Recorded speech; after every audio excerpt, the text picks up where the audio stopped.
Om Shanti. This is the slogan from the Murli of the 27th of April. Those who serve at every step with their contented and happy lives are true servers. Wow. I love it when Baba talks about true service, because I think for many Brahmins, for lifetimes, we would have been worried about what was going on in the world, worried about what's going on with relationships and people, and we would have always wanted to be of help somehow. We would have done charity, we would have offered our time, our skills, money, food, clothes, shelter. But we could have really started wondering what was the value of all of that service, because the world visibly was never getting better. It always seemed to be just getting worse. So how beautiful that we come into Gyan, and then there's God who explains to us that even though all the service we would have been doing up to now was good, I mean the intentions for the most part would have been good, still that service would never have been enough, is not enough to do what's needed to do now as humanity heads towards its darkest hour. Baba has explained to us that all that service was limited. It was, for the most part, service on a physical level. And what's needed now is something much more powerful, much more energetic and vibrational. So we've understood, and we've shifted our focus.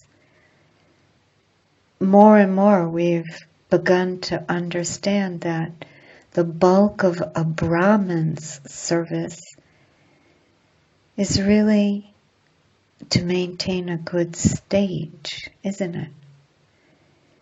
Because it's only through my good stage that those energies of peace and happiness, purity, again can come back into the drama, again can come back into the heart of humanity.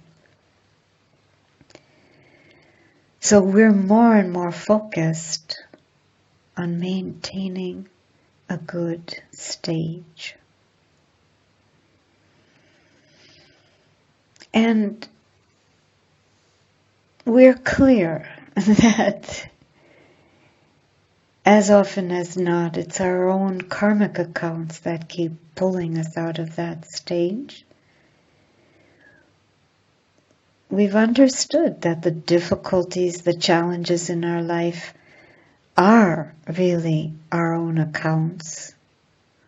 For the most part, I think we're getting really clear about that, and that in itself is a very good framework with which to be able to deal with all these challenges. Because certainly maintaining a good stage will be connected to how able I am to deal with all the challenges in my life. So understanding the laws of karma are certainly a very good framework. Would there be any more? Are there any other tools Baba has given us? Perspectives, so that we can work with our challenges and pay our karmic accounts with less and less of the influence of those difficult situations on us. And when I think about this, there's an image that comes to my mind, and that's of a medical student who's got to work with a cadaver for the first time in her life. I'd always imagined that that's what medical students work with, dead bodies, cadavers, in order to better understand the organs of a body, how the organs function, or the disease of any particular organ and how a diseased organ affects other organs. But I just wonder at those first moments of taking up this task of touching a dead body, cutting open a dead body. How does that new medical student deal with the distress of that? And I imagine that she deals with it by calling on very high degrees of detachment, objectivity, because those two kinds of energies are very, very useful, even for us, aren't they? As we're in front of not dead bodies, but our difficult situations, we too are going to have to call on a great deal of objectivity, a great deal of detachment. So what helps the medical student create such reservoirs of those two qualities? I think that they come rather naturally to her because she's in that laboratory in order to learn. She knows that it's all part of her studies. And so she brings to the whole assignment, no matter what the distress, the learner consciousness. And I think that that's a framework which is very, very important for us too. I remember one time Sister Jayanti was saying that at the end of the day, you have to go through your day and identify what is it you've learned today. And if you haven't learned anything, then you have to ask yourself, why? As if Sister Jayanti's point is that the whole of our Brahman life is actually one long opportunity to learn. First and foremost, we are students. And just to maintain that awareness, I think goes a long way in protecting us from the influences of our difficult, challenging situations. These things are in front of me for me to learn very important things about myself, about our others, if nothing else, the law of karma and how it works. But I think that learner consciousness goes further than that for the medical student and also for us. What I mean is, if a living human being came in front of that student with the same kind of disease that student had been working with her cadaver, I don't think that student would ever feel responsible for healing that person. The medical student knows herself to be still just the student. She wouldn't expect of herself to fix or heal anyone. Not at that point in her journey. She would know that that's what the teacher's for, that's what the surgeon's for. She would understand that she herself is just an apprentice.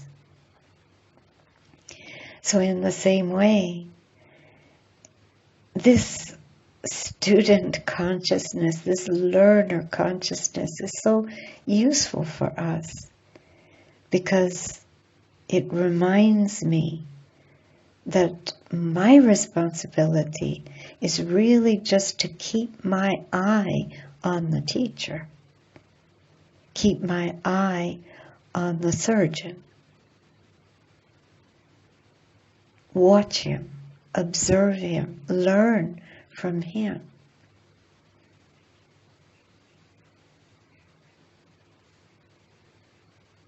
Not that I'm responsible, but that Baba is doing. And it's so beautiful to learn from how Baba is doing.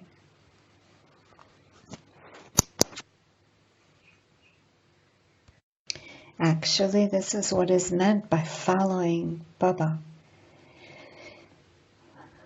According to a beautiful class by Dari Gulzar, to follow Shiv Baba means to observe and follow his highest level of consciousness. And then on a more practical level, to follow Brahma Baba. It means to do as he did, as he does, or as he would do. Moment of my life.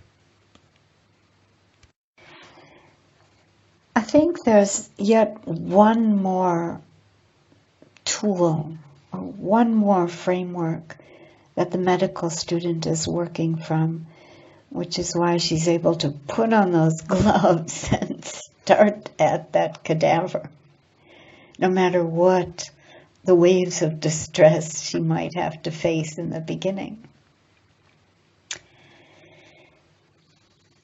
And that is, I think she's very clear that this kind of task is part of a training that she agreed to because at some point in her life she made a decision about what she wants to do with her life. Because I think anybody in the medical profession, especially a hands-on doctor, would be a very caring person. Someone who deeply cares about people and wants to help people overcome the suffering, the pain that comes through disease, physical disease.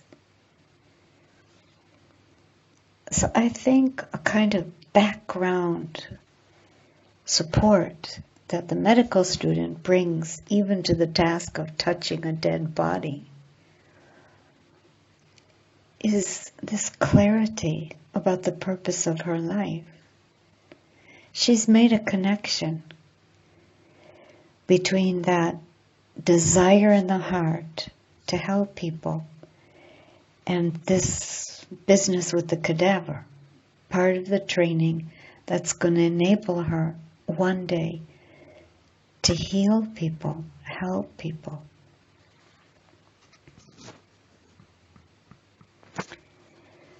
So we can ask ourselves, do we have that clarity? Have we made this connection? Have I made this connection? Because I think Brahmins also, at the very core of their being, are also very caring people. They're really concerned about what's happened to this world. what's happened to the family of humanity. But have they made this connection? That is, that all of these lessons coming in front of me that I need to learn and often aren't easy to learn, that all of this process, all of this journey is the only way I can satisfy that deep longing in the heart to be of service, to really help the world, the whole of humanity. Have I understood the purpose of my life? Have I made conscious a decision to become pure? Have I made it my own personal destiny, a personal choice? Because I don't think there's anything that can create a life more filled with contentment and happiness than this. To know my purpose, to align to that purpose, destiny, have the tools to be able to achieve that destiny, and feel myself moving towards it with every step of my life. And just imagine, just by coming into that kind of contentment and happiness, I end up spreading the very vibrations that Baba needs for the accomplishment of his task. And I end up a true server, just as I always wanted to be. Om. Om Shanti.